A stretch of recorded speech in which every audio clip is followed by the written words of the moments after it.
Hey everyone, in today's video we are going to learn and to know what you can cancel out from equations when you are solving one, and also when you can cancel out certain things from certain equations when you are solving them. This video is made with the aim to help correct certain mistakes we make when we are solving equations sometimes.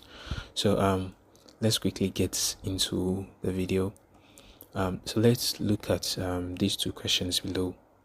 The first equation is x plus 1 all squared equals the negative of the entire expression x plus 1, and that has been named as equation 1.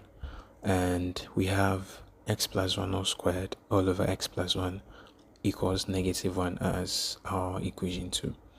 Now, if you look at the two equations carefully, you'll see that equation 1 is basically the modified version of equation 2 and vice versa, right? So for example, if you have equation 1, which is x plus 1 all squared equals negative of x plus 1, you can divide through by x plus 1, right? So this x plus 1 cancels out this x plus 1, and we end up with this new equation, which is basically equation 2, right? So that is what we mean by saying equation 2 is a modified version of equation 1, right? So now that we know that both equations 1 and 2 are kind of similar, right?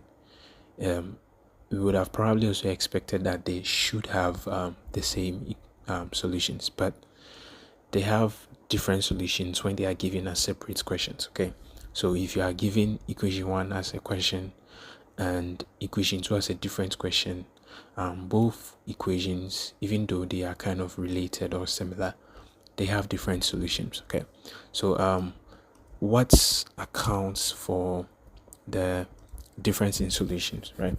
So the key aspect is when you want to cancel out some common variables or terms or expressions from the equations. Usually we do that to kind of simplify the equation, to make the equation less bulky, so we can go on to like solve the equation, right? But sometimes we cancel out wrongly. Okay, so that is the main purpose of this video, to clarify for us to know what and when we can cancel certain things from equations. Okay, so let's take note of the following regarding canceling out common terms, right? So the first one is that constants can be cancelled, right? Cancelling constants have no effect on the solutions if done appropriately. So for constants are basically just numbers without any expression or variable attached to it, right? So you can cancel out constants from equations because when you cancel out a constant, it doesn't really affect the equation. At least it doesn't affect the solution you're supposed to get for the equation if you do the cancellation appropriately. Okay, I'll use an example to explain this point. The second point says that always check the variable, the term, or the expression you want to cancel out. Okay, and the second point, we have subpoint A, which says if what you want to cancel out can be 0, do not cancel out, else you will miss some of your solutions. I'll explain this also with an example. But then B also says that only cancel out when the variable, the term, or the expression cannot be 0 for the given question. Okay, so what do these conditions mean? Okay, so let's take each one of them one by one with examples. Okay, so the first condition, which is about the constants, basically tells us that we can always cancel out constants. If we do them right, they shouldn't really affect the solutions we get for the equation we are given. Okay, so let's use this equation. So let's say we have the equation 8x over 2x plus 4 equals 4. Okay, so let's say we have this equation, right? We can see that if we check the numerator, which is 8x, and we compare it with the denominator, which is 2x plus 4, we can factor out a common constant, right, from both the numerator and the denominator, right, which is 2. Okay, so if you do that, we end up with 2 multiplying 4x at the numerator side, and then 2 multiplying the expression x plus 2 at the denominator side, and then the 2 2's can cancel out, right? So we end up with 4x over x plus 2. From here we can cross multiply, so we get 4x equals 5 multiplying the expression x plus 2. We just expand the brackets and move, you can move the 5x to the left hand side to get 4x minus 5x equals 10. That gives us minus x equals 10, and then x will eventually give us negative 10, right? Now we solve this by cancelling out a common constant, right, to make the equation less simple. Okay, let's look at a different solution of the same equation where we do not cancel anything out, right? So this is the equation. We can straight away cross multiply. We get 8x equals 10x plus 20. We get 8x minus 10x equals 20. That gives us negative 2x equals 20. Then we divide both sides by negative 2. Then that gives us x equals negative 10, right? So you can see that whether we cancel out the constants or not, we get the same answer, right? That is basically what the condition A is trying to prove, right? You can always cancel out constants. If you do the cancellation appropriately, it shouldn't really affect your answer, right? Just that if you cancel out the constants, it kind of makes your equation less bulky, right? You kind of deal with smaller numbers compared to when you don't cancel out the constants. Okay, so we can just go ahead and verify to see if negative 10 really satisfies the equation by inserting x, negative 10 in the place of x. Okay, so that gives us negative 80 over negative 20 plus 4. That gives us negative 80 over negative 16, and that gives us 5 as our answer, right? So you can see that when we insert negative 10 into the left hand side, it gives us 5. So it means x equals negative 10. Okay, so that's what the condition A is trying to say. Let's move on to condition 2. So 2A, right? It says always check the variable, the term, or the expression you want to cancel out, and if what you want to cancel out can be 0, do not cancel out, because if you do that, you are probably going to miss some of your solutions. Okay, so what does this condition mean? Okay, so let's use this example to explain this particular condition. So this is the example we have. This is the equation, right? If we have this equation, one may probably think that this is x plus 1, this expression is x plus 1, there's also another x plus 1 here, right? So why don't we just divide through by x plus 1? So this x plus 1 will probably go away. So we probably want to cancel out x plus 1 from both sides, right, to make the equation less bulky, or to make the equation more simple, right? So let's go ahead and do that. So we divide through by x plus 1. They cancel out on both sides appropriately. We end up with x plus 1 equals negative 1, right? We can move the negative 1 to the right hand side. That gives us negative 1 minus 1, and x becomes negative 2, right? Fair enough. Now let's look at a different situation where we actually apply this condition, right? Now the condition says if you want to cancel out, and what you want to cancel out can be 0, do not cancel out. So what does can be 0, that can be 0, what does it really mean, right? So we want to cancel out x plus 1 from both sides, right? So the expression we want to cancel out, which is the x plus 1, we ask ourselves, can the x plus 1 be 0? In other words, if we equate x plus 1 to 0, right, and we solve for the solution we get, so if we equate x plus 1 to 0 and we solve for it, we are going to get x equals negative 1, right? So what this condition means when it says if what you want to cancel out can be 0, do not cancel out, it means that if what we want to cancel out, which is x plus 1 in this case, if it can't be 0, in other words, if the solution you get from solving x plus 1 equals 0 works for the original equation, do not cancel out, right? So x plus 1 equals 0, we solve it to get x equals -1, right? If this -1, right, if this -1, we should replace x with that -1 and it satisfies the equation, then we cannot cancel out x plus 1, because if we do that, we are basically removing a potential solution from the original equation, right? So let's go ahead and test to see if this -1 really satisfies the original equation. So we can insert -1 in the place of x on both sides of the equation, right? So this is what we get, right? And we get 0 squared, then -0 on either side, and then we end up with 0 at the left hand side and 0 at the right hand side. So clearly x equals -1 satisfies this equation, right? And because x equals -1 satisfies the original equation, it means what we want to cancel out cannot be done, right? So that's what basically the condition means. So maybe let me just state it again.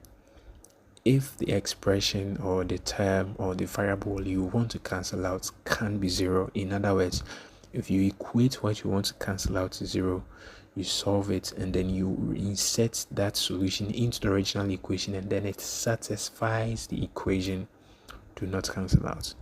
All right, so now that we know that we cannot cancel out x plus 1, it means we have to proceed and then solve this equation just as how it is, right?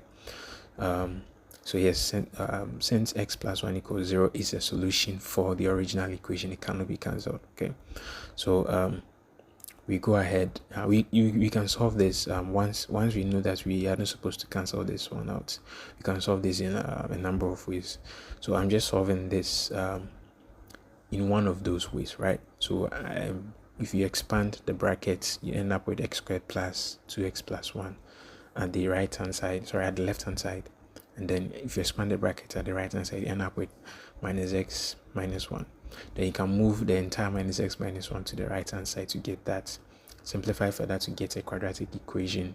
And yeah, you can solve this with the factorization method, which I already have a video on it. So if it interests you, you can watch the video as well to know how the factorization method is done. Okay. So yes, you can use the factorization method to solve this and eventually arrive at -1 and -2. So just compare the two panels, right, where we applied the condition and then where we did not apply the condition.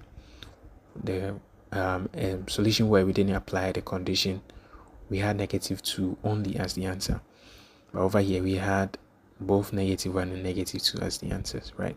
And we can verify, right, to see if both of them satisfy the original equation. For -2, yes, it satisfies because it gives us 1 and 1 on both sides. Then for when x is -1, which we've already done over here, we know that it gives us 0 on both sides, right? So you can see that the answer to this equation is -1 and -2. If we had cancelled out x plus 1 at the start, we would have only ended up with -2. Meanwhile, the correct answers are -1 and -2, right? Okay, so that is why you're supposed to know this particular condition. Okay, so we'll move on. Yes, this is just a different approach of solving the same question, right? So we can move the entire bracket at the left hand side to the right hand side, at the right hand side to the left, rather, sorry, and that will give us this, right? And then we can treat the two brackets as two separate terms, right? And by doing that, that means we can factor out x plus 1 from both terms, right? So that gives us this.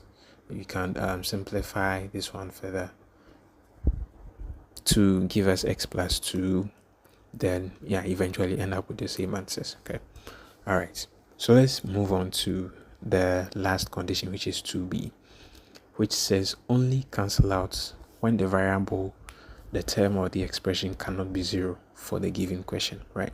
The previous condition was that if what you want to cancel out can be 0, do not cancel out. Okay, so this condition probably makes sense that if what you want to cancel out cannot be 0, then you can cancel out. Okay, all right, so let's use this equation to explain this particular condition. Okay, so I mean there are different ways to solve it, but one of them is that we can get rid of the fraction, right? By getting rid of the fraction, we get a linear equation. So if this is the question, we can cross multiply to get this, right?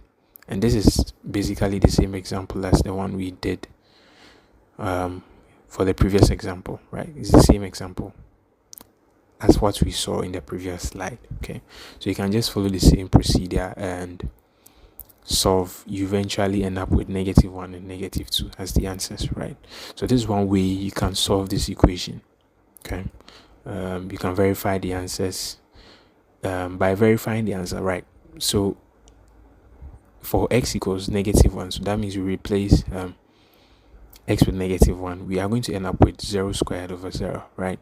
Which is basically the same thing as 0 over 0, right? But this is indeterminate, right? Because there isn't any fraction with 0 as the denominator, right?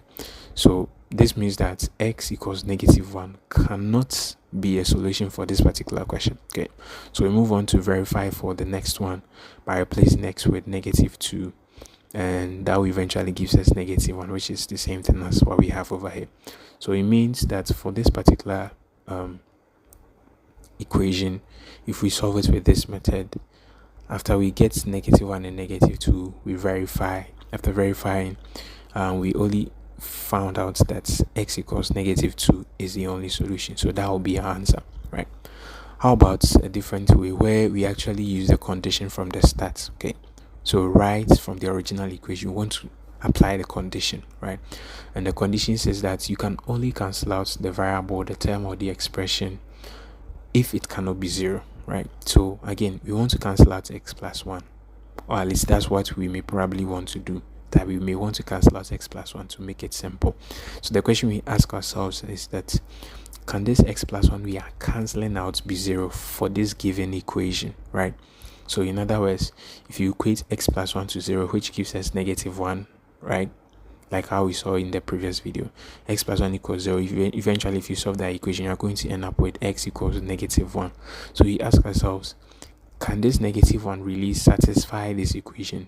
Which is no, right?